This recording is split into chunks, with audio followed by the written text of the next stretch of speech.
What's up, y'all? Welcome back to the Zayden Law Sports Podcast.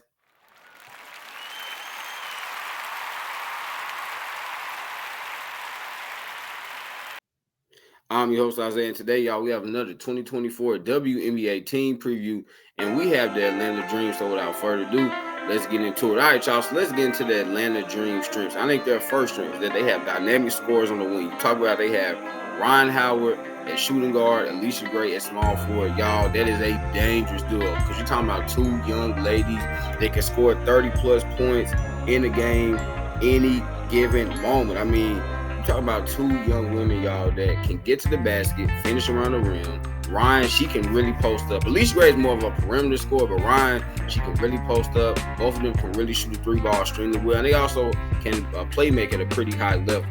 So I just love what the Dream have on the wing in terms of scoring ability and shot creation, right? Not a lot of teams have this. They're one of the few teams that do. And not only do they just have this, y'all, but they actually have two young women that can do this at a high level. You look at their next strength, they have a true big three, and that big three is Ryan Howard, Alicia Gray, and Cheyenne Park. We talked about last year, y'all, all three of those young women, they average 15 or more points per game for the Atlanta Dream. And I expect more of the same this season because, yes, I know the Dream added some nice veteran players in free agency, but y'all, at the end of the day, this team is still going to be led by Ryan Howard, Alicia Gray, and Cheyenne Parker. The Dream want to be a championship contender, it's going to be because Ryan Howard, Alicia Gray, and Cheyenne Parker led them to be a championship contender. It's not going to be because of, Nia Coffey or Letitia Me here, or Nas Silva. No, it's going to be because of that big three that they have. And I love this big three. This is actually a really good big three because each of them complement each other very well. You look at their next strength, y'all. In my opinion, they have the best offensive point guard in the league, that being Jordan Canada. As y'all know, the Dream traded Eric McDonald to the LA Sparks during the offseason, and in return, they got Jordan Canada. Y'all, last year, Jordan Canada led the league in steals with 2.3 steals per game. But not only can she just play pass lanes, like Jordan Canada is just actually a good on-ball defender, right? Very great perimeter defender. She reminds me of Elena Beard, just a little bit shorter. But y'all remember Elena Beard back in the day? Well, Elena Beard, she was able to put a lot of pressure on the ball, really get up into you, and really frustrate you. But Jordan Canada does that. That is something that the Dream did not have last year. They had Eric McDonald, but Eric McDonald is not a great defender because she's like a little too undersized. They also had Haley Jones. Well, I think Haley Jones, y'all, she's more of a power forward / small forward than she is a true guard. So she's not really a great on-ball defender. But you bring in Jordan Canada, who can really affect the game defensively. This is something the Dream need because you're going against elite point guards, right? Caitlin Clark now, Chelsea Gray, Skylar Diggins-Smith, Tasha Cloud. You got to be able to have somebody that can guard them. Now they have that in Jordan Canada. You look at their next strength, they have a deep and versatile group of forwards. And to me, this is started by Letitia Me here, their number 8 overall draft pick from last year, right? Letitia Me here, y'all, she didn't really get a lot of playing time her rookie year. That was because they did have a lot of forwards on the team. But now, because they don't have Monique Billings on the team, I think Letitia Me here, her role should be a little bit more expanded this upcoming season. But y'all, I like LA, right? I mean, she's about 6'4". She can handle the ball. She's really fast for her size, very athletic. She's not a great shooter, but she is athletic. And like I said, she can handle the ball. You also have Nia Coffey. You have Nas Hillman. You have Cheyenne Parker, who I mentioned earlier. And then you have Haley Jones, y'all, who I just mentioned a couple of sets ago. And like I said, I see Haley as more of a power forward, small forward. I don't really consider her a guard because she really cannot shoot, which is fine. But you have a really nice group of fours right there. When you, again, LA, Nia Coffey, Haley Jones, Nas Hillman, and Cheyenne Parker. Really, really, really love that. Also, if you want to throw Tina Charles in there, even though I think Tina, she's going to play center for the Dream this upcoming season, but really love that group of forwards that they have. A lot of those forwards, y'all, I mean, LA, she can play small or power forward. Haley Jones can play small or power forward. Nas Hillman can play small power forward. Cheyenne Parker can play small or power forward. So they're, that you can mix and match them, play them at a couple of positions, and I really, really love that. You look at their their last strength, y'all, is that they had the potential to lead the league in fast break points. When I look at this team, when you have a point guard like Jordan Canada, who not only is she a great defender, but she's also a really good passer. She can push the tempo. You have her, and then you have Ryan and Alicia Gray on the wings. I mean, y'all, you should be able to get out and run in transition with those cast of characters that you have. Last year I feel like the Dream did not play really fast, and I guess that was because they didn't have a point guard like Jordan Canada. But now you do have that point guard that can push the tempo, can push the fast break. So the Dream could lead the league in fast break points. Now it's going to be tough because I think the Wings are going to be up there. And I think the Aces and the Liberty are going to be up there as well. But I think the Dream, if everything goes according to plan, y'all, they have a chance to lead the league in fast break points because they have so many players that are so quick and can really get down the court. So, y'all, let's get into the Atlanta Dream weaknesses. I think their first weakness is that they don't have a true center on the team. Now, I know I just stated that Tina Charles is more than likely going to play center for them. But, y'all, let's be honest. Tina Charles is going to turn 36 in December. And I still think she's going to be a really, really great offensive player. But I don't know at this point in her career if you really want Tina Charles, banging against Jonquel Jones, banging against Breanna Stewart, banging against Brianna Jones. I just think that is not ideal for her at this point in her career. And outside of her, y'all, Shine Parker, who was playing center last year for the Dream, y'all, Shine Parker is not a center, right? Because she's just not a very good rebounder. She's a solid rebounder, but she's not good, though. She's definitely not a good rebounder.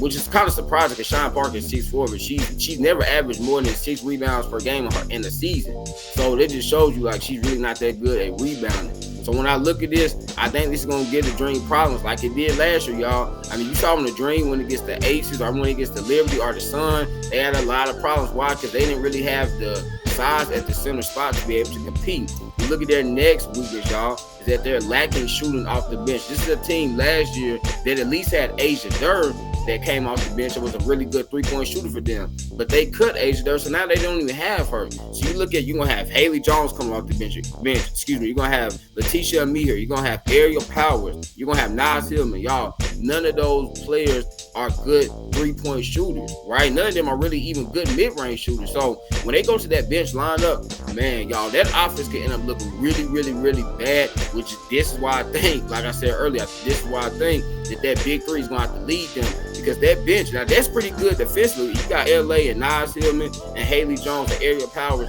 Defensively, that looks like a pretty good lineup, but offensively, y'all, I don't see how they're going to be able to put up points because they just don't have any shooting coming off that bench. Really, really, really concerns me with the Dream.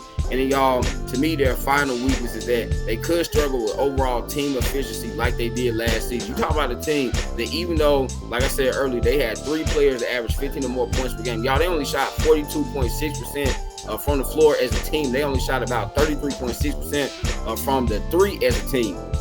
So this was a team that was not efficient at all, which is very surprising. Now, this could go up because, again, they finally have a true playmaking point guard in Jordan Canada. But I still think, y'all, they're not going to be a great team when it comes to the efficiency. They're not going to be like the Aces. They're not going to be like the Liberty. They're not going to be like the Wings. I think you're going to see the Dream have some games where they shoot like 37, 38, 39% from the floor as a team, which I know is horrific. But again, y'all, when you just look at the makeup of this team right now, they don't have a lot of shooting, especially coming off that bench. So I will not be surprised if the Dream end up having overall team efficiency struggles like they did last season. All right, y'all, so let's get into my statistical projections. And I have Ryan Howard averaging 18.1 points per game, 5 rebounds per game, 3.7 assists per game, and 1.5 steals per game. I mean, y'all, Ryan Howard, she is really blossoming into a superstar in this league. And I think this season we're going to see her take a jump. Last year, I mean, she had a really, really good sophomore year. I think she's going to have a really, really great junior year. Really intrigued to see what Ryan Howard's going to do. Alicia Gray, y'all, have her averaging 16.8 points per game, 4.8 rebounds per game, 2.6 assists per game, and 1.1 steals per game. Yes, this is a little bit of a slight drop-off, but I think because they did add a little bit more scoring, really with Tina Charles and Jordan Canada, I think it's going to go down a little bit. She averaged 17.1. So this is, going down, like I said, going down a little bit, but Alicia Gray still going to have another great season. This probably, if she ends up putting up these numbers, probably be good enough to send her to the All-Star game again. And then finally, y'all, Shine Parker, I have her averaging 13.9 points per game, 7.1 rebounds per game, and 1.3 blocks per game. Last year, I was very, very surprised that Shine Parker averaged 1.5 blocks per game because she had never had a year in her career where she averaged a block a game in the season. So I was very, very surprised by that. But I was also very happy by that, y'all, because if you didn't know, I am a Dream fan. That's my favorite team. So it was great to see Shine Parker finally up her defense. I think she have another good year defensively. Her points are going to go down a little bit, but I'm not really worried about her scoring. We just need Shine Parker to continue playing good defense. All right, y'all. So let's get into Zay's crazy prediction. And my first crazy prediction is that Tina Charles turned back the hand of time and makes the All-Star team. Now, I know you're like, hey, what in the world? Tina Charles has come off the bench. How's she gonna make the All-Star team? Y'all, I think Tina Charles has a chance to lead the league in bench points. Because here's the thing, Tina Charles is still gonna know how to score the basketball. I know she's older now, but she did not forget how to score the basketball. I think Tina Charles will have a really, really, really good year, and she's going to remind people, yeah, I might not be the Tina Charles that I was, maybe 3, 4, 5 years ago, but I'm still a pretty good doggone player. So I think she's going to turn back the hands of time and makes the All-Star team. Look at my second crazy prediction, y'all. I have Jordan Canada is going to win Defensive Player of the Year.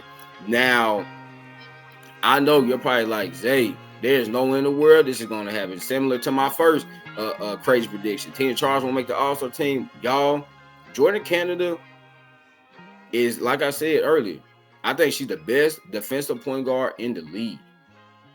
And I know that we have not had a guard win this award since Elena Beard did it back in 2017 to 18.